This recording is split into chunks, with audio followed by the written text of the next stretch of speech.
প্রিয় দর্শক বন্ধুরা, উঠে আসছে আপার প্রাইমারি থেকে কাউন্সেলিংকে কেন্দ্র করে অত্যন্ত গুরুত্বপূর্ণ কিছু তথ্য আপডেট। কার্যত কাউন্সেলিং নোটিফিকেশান তো চলেই এসেছে, যেরমভাবে জানিয়েছিলাম সেরমভাবেই কিন্তু এসেছে এবং সেই খবরটি সম্পূর্ণভাবে মিলে গিয়েছে। আপনারা যে ভালোবাসা দিয়েছেন, সমর্থন করেছেন, আপনাদের প্রতি অনেক কৃতজ্ঞতা এবং ধন্যবাদ জ্ঞাপন করতেই হচ্ছে। তো উঠে আসছে এই মুহূর্তে আপার প্রাইমারি থেকে কাউন্সেলিং ঘিরে নয়া একটি ধন্দ, থাকছে গুরুত্বপূর্ণ তথ্য। আর্জেন্ট ভিডিও আর্জেন্ট ভিত্তিতে ক্রিয়েট করা। অবশ্যই শেষ পর্যন্ত ভিডিওটি ওয়াচ করবেন, চ্যানেলটিকে অতি অবশ্যই সাবস্ক্রাইব করে নিয়ে সঙ্গে থাকবেন। থাকছে গুরুত্বপূর্ণ আপডেট। চলুন কথাবার্তা না বাড়িয়ে মূল টপিকে ফোকাস করে সম্পূর্ণ বিষয়টিকে জেনে নিই। বন্ধুরা, কাউন্সেলিংকে কেন্দ্র করে অক্টোবর মাস জুড়ে এবার কিন্তু প্রবলভাবে তোড়জোড় শুরু হচ্ছে। কিন্তু এই তোড়জোড়ের মাঝখানেও একটা প্রশ্নচিহ্ন থেকে গেল যে মহামান্য কলকাতা হাইকোর্টের ডিভিশন বেঞ্চে 11 নম্বর কোর্টের 28/8 যে জাজমেন্ট, যে বিষয়টি বারবার West Bengal central school service কমিশনের নোটিফিকেশানে উল্লেখিত হচ্ছে যে সেই অর্ডারকে মান্যতা দিয়ে সেই অনুযায়ী কার্যক্রম চলছে। যে শিডিউল তা এলো, অবশ্যই প্যানেল প্রকাশিত হলো, ওয়েটিং লিস্ট প্রকাশিত হলো, কিন্তু নির্ধারিত সময়ের মধ্যে যাবতীয় প্রসেসটি কমপ্লিট হবে কিনা, 4 সপ্তাহে যে ফেজ বাই ফেজে কাজগুলি সম্পন্ন করবার একটা বার্তা উঠে এসেছিল, সেটা নিয়ে কার্যত একটা দ্বন্দ্ব তৈরি হচ্ছে এবং কাউন্সেলিংকে ঘিরে যে শিডিউল এসেছে তাকেও কেন্দ্র করে একটা নয়া দ্বন্দ্বের জায়গা কিন্তু তৈরি হচ্ছে। যে পুজোর আগে এত কম সংখ্যক প্রার্থীদের কাউন্সেলিং প্রসিডিওর শুরু হচ্ছে, এই নিয়ে কিন্তু একটা অবজেকশন উঠছে, আনঅফিসিয়ালি অবজেকশন উঠছে। চাকরি প্রার্থীরা দীর্ঘ সময় ধরে অপেক্ষা করেছিলেন। একবার তারা কাউন্সেলিংয়ে অংশগ্রহণ করে প্রায় 8,900 মতো প্রার্থী তারা কিন্তু পুনরায় স্কুল চুজ করে ঘরে বসেছিলেন। বেশ কিছু আন্দোলন তারা সম্পন্ন করেছেন এবং দেখা যায় যে স্কুল সার্ভিস কমিশন অভিযানের একটি লাস্ট দিনেই কিন্তু নোটিফিকেশান চলে আসে প্যানেল প্রকাশের বিষয় 25 নয়। তো যাই হোক না কেন, যাবতীয় জট কাটিয়ে ইতিমধ্যেই এই কাউন্সেলিং পর্যন্ত নোটিফিকেশান এসে পৌঁছেছে। ভালো খবর, হাসি ফুটছে পুজোর আগে। কিন্তু এত কম সংখ্যক প্রার্থীদের কাউন্সেলিংকে কেন্দ্র করে একটা দ্বন্দ্বের জায়গা কিন্তু তৈরি হচ্ছে কার্যত পুজোর আগেই। পুজোর আগে সবার মুখে হাসি ফুটবে এরকমটাই কথা ছিল, কিন্তু এরকম কথাকে বাস্তবায়িত করতে গেলে যে প্রসিডিওরগুলো মেনটেন করতে হয়, সেক্ষেত্রে কিন্তু বেশ কিছু ব্যাপার লক্ষ্য করা যাচ্ছে। তবে আশা করা যাচ্ছে খুব শীঘ্রই যাবতীয় প্রসিডিওরগুলো পুজো কমপ্লিট হলেই ঝড়ের গতিতে চলতে থাকবে। তবে কাউন্সেলিং ঘিরে এই মুহূর্তে দাঁড়িয়ে বেশ কিছু তথ্যাদি উঠে আসছে। কাউন্সেলিং শিডিউল কিন্তু চলে এসেছে। West Bengal central school service commission সরাসরি অফিসিয়াল সাইটে নোটিফিকেশান করে দিয়েছে, কিন্তু সেটা হচ্ছে সংক্ষিপ্ত সূচি প্রকাশিত হয়েছে, সংক্ষিপ্ত শিডিউল এসেছে। হিউজ সংখ্যক ক্যান্ডিডেট কিন্তু রয়েছেন চাকরি পাওয়ার অপেক্ষায়। যারা চাকরি পেয়ে গিয়েছিলেন, স্কুল চুজ করে ফেলেছিলেন, তারাই কিন্তু এক্ষেত্রে আবারও আসছেন। একটু হয়তো র্যাঙ্কের হেরফের হতে পারে। তো এই যে বিষয়টা দেখুন, যে কাউন্সেলিংয়ের সংক্ষিপ্ত সূচি প্রকাশ করেছে স্কুল সার্ভিস কমিশন।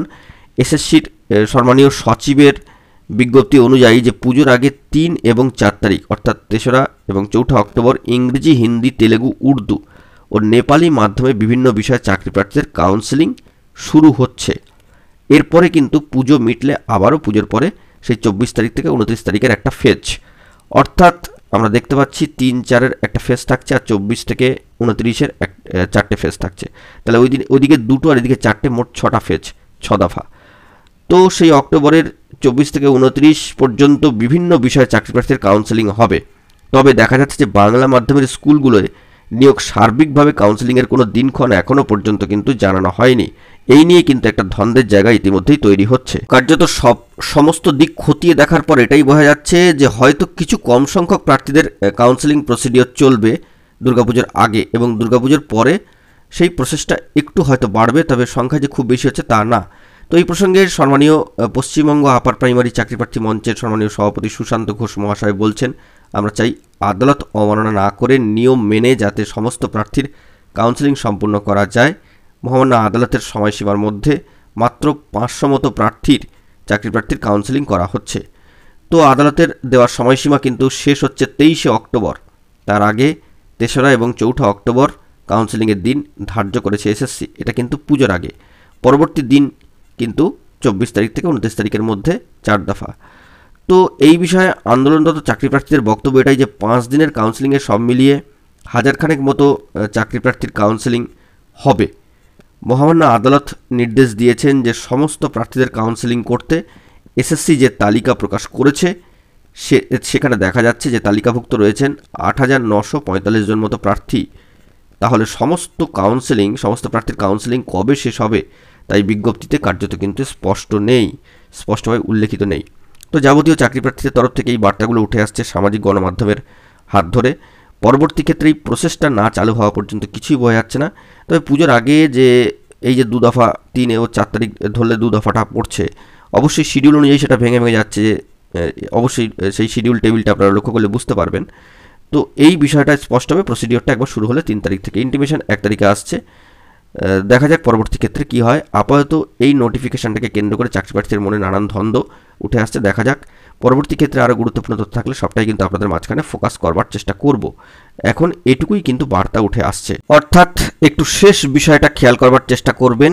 চাকরি প্রার্থীদের বক্তব্য অনুযায়ী কোট আনকোট, তাহলে কবে বাকি সমস্ত প্রার্থীদের কাউন্সেলিং প্রসিডিওর শেষ হবে তা কিন্তু বিজ্ঞপ্তিতে উল্লেখিত নেই। এবার West Bengal central school service commission কীভাবে বিজ্ঞপ্তি দেবেন না দেবেন সম্পূর্ণতই তাদের নিজস্ব ব্যাপার। তাদের ল সেকশানে যেভাবে আলোচনা হয়েছে, আধিকারিকরা যেভাবে বৈঠক করেছেন, সেই অনুযায়ী যেভাবে নোটিফিকেশান আসবার কিন্তু নির্দিষ্ট সময় মেনেই নোটিফিকেশান এসছে। শেষ করার বিষয়টা যেটা থাকছে যে নির্দিষ্ট সময়ের মধ্যে, অর্থাৎ চাকরি প্রার্থী পশ্চিমবঙ্গ আপার প্রাইমারি চাকরি প্রার্থী মঞ্চের অন্যতম গুরুত্বপূর্ণ সভাপতি, সম্মানীয় সভাপতি সুশান্ত ঘোষ মহাশয় যে বার্তা দিয়েছিলেন যে মহামান্য আদালতের যে অর্ডার রয়েছে সেটাকে অবমাননা না করে যাতে নির্দিষ্ট সময়ের মধ্যে যাবতীয় প্রসেসটা ঠিকঠাকভাবে হয়। কারণ একটা বিষয় এখানে দাঁড়াচ্ছে যে ওয়েটিং লিস্টের যারা হয়ে রয়েছেন, ওয়েটিং প্যানেলে যারা রয়েছেন তাদের প্রসিডিওরটাও শুরু করতে হবে।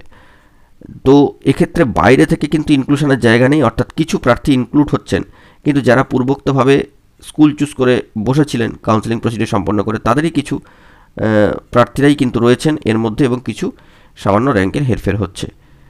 বাইরে থেকে যারা ইনক্লুশন হচ্ছেন 1463 যে পরিসংখ্যানটা উঠে এসেছিল কোর্ট অর্ডার অনুযায়ী সেইটাই। তো দেখা যাক এবারে এই যে কত দ্রুত এই প্রসেসটাকে শেষ করা যায় সেটাই এখন দেখার দরকার। কারণ শূন্যপদ যেগুলো খালি থাকবে আবার সেখানে হচ্ছে ওয়েট লিস্টিংরা উঠে আসবেন। এক কথায় বলতে গেলে ধাপে ধাপে সুখবরটা আসবে, যেটা আগের ফেজেও হয়ে আপাতত দীর্ঘ কতগুলো মাস কিন্তু কেটে গিয়েছিল, সেটা আবারও কিন্তু এখানে হওয়ার একটা সম্ভাবনা থাকতে পারে। কারণ এই প্রসেসটা যদি মন্থর গতিতে চলে তবে কিন্তু একটা এইরকম সেই দিকে কিন্তু যাওয়ার ইঙ্গিত থাকে। কিন্তু এই যে পুজোর আগে অন্তত কিছু প্রার্থীর মুখে হাসি ফুটে যাচ্ছে এবং কার্যত সকলের মুখে হাসি ফোটার জন্য যে পরিস্থিতি, যে নোটিফিকেশান আসা সেটা কিন্তু এসেছে। এবারে গতকালকেই জানিয়েছি যে 4 অক্টোবর নাগাদ কিন্তু আবারও কোনো না কোনো নোটিফিকেশান আসতে পারে, সেই দিকে আমাদেরকে ফোকাস রাখতে হবে। অর্থাৎ এখানে বলা প্রয়োজন যে West Bengal central school service commission অত্যন্ত তৎপরতার সাথে উদ্যোগ নিয়ে সদর্থক গতিতে পজিটিভ ভাইবকে সামনে রেখে তারা কিন্তু এই প্রসিডিওরগুলো এগোতে চাইছেন। নিয়োগের বিষয়ে অত্যন্ত গুরুত্বপূর্ণভাবে তারা কিন্তু এগিয়ে যেতে চাইছেন, অর্থাৎ নিয়োগকে কেন্দ্র করে ব্যাপক তোড়জোড়। এই যে প্রসিডিওরগুলো একটু একটু করে সুষ্ঠুভাবে এগোক, এটাই আমরা চাইছি। দেখা যাক পরবর্তী ক্ষেত্রে এই সংক্রান্ত বিষয়ে কী খবর আপডেট উঠে আসে। এখন এই পর্যন্ত গুরুত্বপূর্ণ আপডেটগুলি পাওয়ার জন্য চ্যানেলটিকে সাবস্ক্রাইব করে সঙ্গে থাকুন। ধন্যবাদ।